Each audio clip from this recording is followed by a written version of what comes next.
ادی نوراللہ شاہ یہاں پہ موجود ہو اور ڈرامے کے حوالے سے سوال نہیں ہو تو یہ مناسب بات نہیں ہے. ادی جب ہم 25 منٹ کا ڈرامہ دیکھتے تو پورا ہفتہ انتظار کرتے تھے کہ ڈرامے کی اگلی قسط اگر ہے تو وہ کب آئے گی. اب ہمارے پاس جتنے چینلز ہیں ماشاءاللہ اس میں روزانہ ہمیں 1 سے زائد ڈرامے دیکھنے کو ملتے ہیں. کلاڑی کی جگہ کلاشنکوف نے لے لی.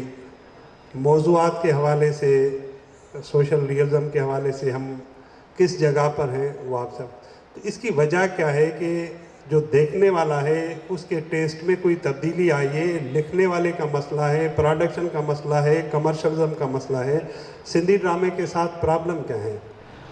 میں ڈرامہ ہمارا موضوع نہیں ہے. میں واپس کہانی کی طرف آؤں گی ڈرامے سے گھوم کر. ادھی کہانی اور ناول کے اگر حساب سے دیکھیں تو زیادہ اثر جو ہے اثر کہانی ناول ادب میں آتے جو اتار چڑھاؤ ہیں وقت کے ساتھ ادب میں اظہار کا جو طریقہ ہے اور تبدیلیاں ہیں وہ اپنا اثر ڈراموں پر بھی چھوڑتی ہیں. آپ کلاڑیوں کی اور ان ساری چیزوں کی جو بات کر رہے ہیں, دیکھیے جو ڈرامہ ہے وہ میڈیا جو ہے, الیکٹرانک میڈیا جو ہے وہ اربن کام ہے, شہری کام ہے ایکچولی. اس کے ٹیکنیکلی بھی اس کو سمجھنا اور ٹیکنیکلی اس کو استعمال کرنا, یہ سارا ایک بدلتے ہوئے وقت کے ساتھ ایک اربن مزاج کا کام ہے. اگر ہم اس کو کہانی کے حوالے سے بھی جوڑ دیں تو میں ابھی کچھ دیر پہلے بھی یہ بات سوچ رہی تھی. سندھی ادب میں, سندھی ڈرامہ کی کہانی میں, دونوں صورتوں میں اس میں جدت لانے کے لیے سب سے بڑی بات جو درکار ہے وہ ہے کہ سندھی نوجوان کو, لکھنے والے کو, سندھی نوجوان سوچنے والے کو اور سندھی نوجوان جو اپنا رول پلے کرتا ہے سماج میں اور سیاسی تبدیلیوں میں, اسے ذہنی طور پر خود کو شعوری طور پر اربنائز کرنا پڑے گا. Middle class, urbanise middle class سماج کو بدلتا ہے, وہ جدت لاتا ہے ایکچولی سماج میں, قوموں میں.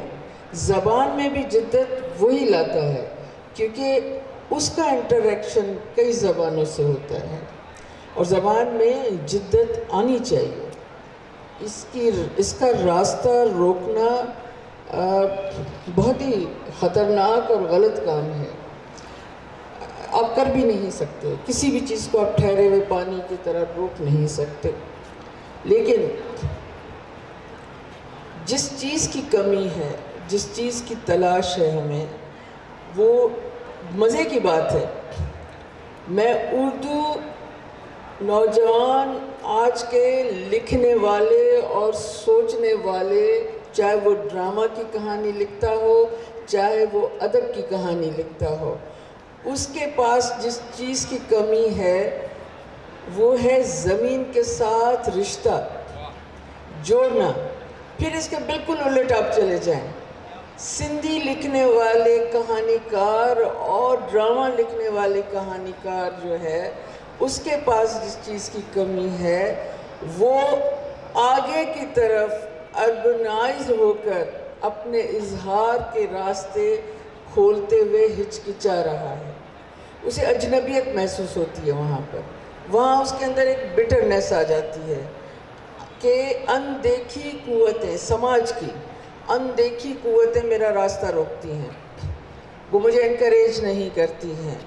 میں سمجھتی ہوں کہ وہ اگر اس میں اترے, ہمت کرے اس میں اترنے کی, اور اردو نوجوان کہانی کار ہمت کرے دھرتی کے اندر اترنے کی, تو دونوں صورتوں میں سندھ کی دونوں زبانوں میں کہانیاں جو ہیں وہ پاکستان کی سب سے زیادہ رچ کہانیاں آپ کو آنے والے دنوں میں نظر آئیں گی.